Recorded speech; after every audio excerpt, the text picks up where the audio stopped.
Alright, Aaron back here again with more Raspberry Pi Lynx Project V2 here. And this part is actually modifying your circuit board for the Lynx to get the audio controls off of it.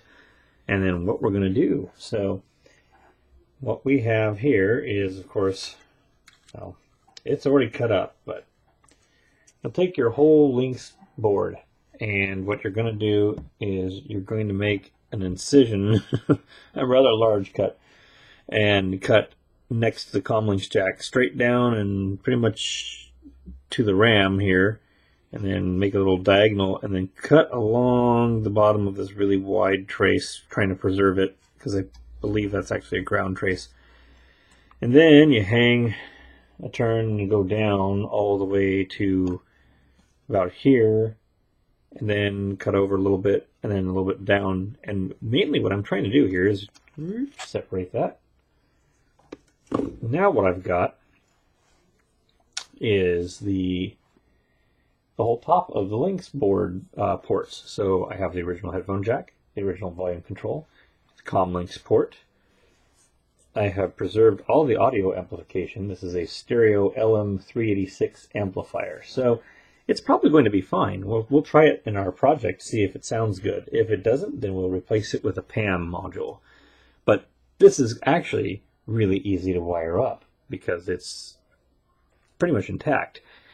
And what we've also done is by cutting down a little bit farther and over, we've preserved the original speaker connector. So that's kind of nice. We'll be able to use that.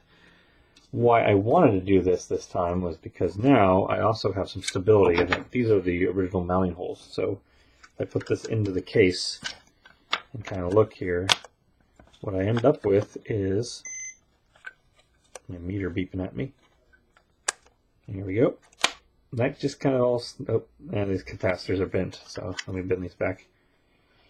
Probably got a little too crazy with power tools. Alright, so what I've done is you can see that this mounts up with the original pieces. The ports still fit like they should. So I've got a nice kind of three-pronged, this will hold this board pretty secure. I'm mainly going to end up just putting like a little tower of like hot glue or epoxy putty right underneath the comm links port to hold the whole board down. But now that I've got that, that will make this a lot easier. So where do we wire to the original audio jack? Well,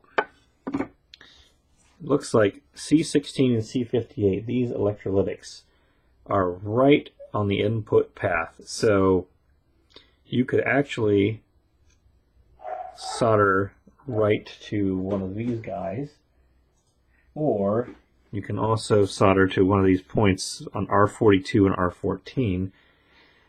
That will put you in front of the capacitors, but we probably actually don't need the capacitors at all, because really what happens is after the capacitors, the audio routes into the potentiometer, the volume control, and then goes ahead and runs into your LM386, gets amplified, gets sent back out through these bigger caps. That's why you've got these bigger caps here.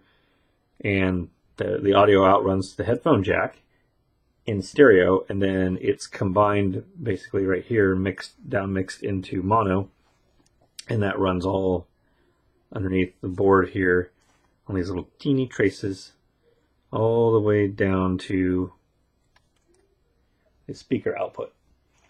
So what we are going to want to do is figure out exactly where we need to tap into this board and wire it up, but mainly we just need left, right, a ground of some kind, and then we have to power this board, so we'll have to provide 5 volts. So we'll just want to find where we need to apply 5 volts, which I believe is on, one of the LM386 pins is going to be the easiest. So that will be my next step here.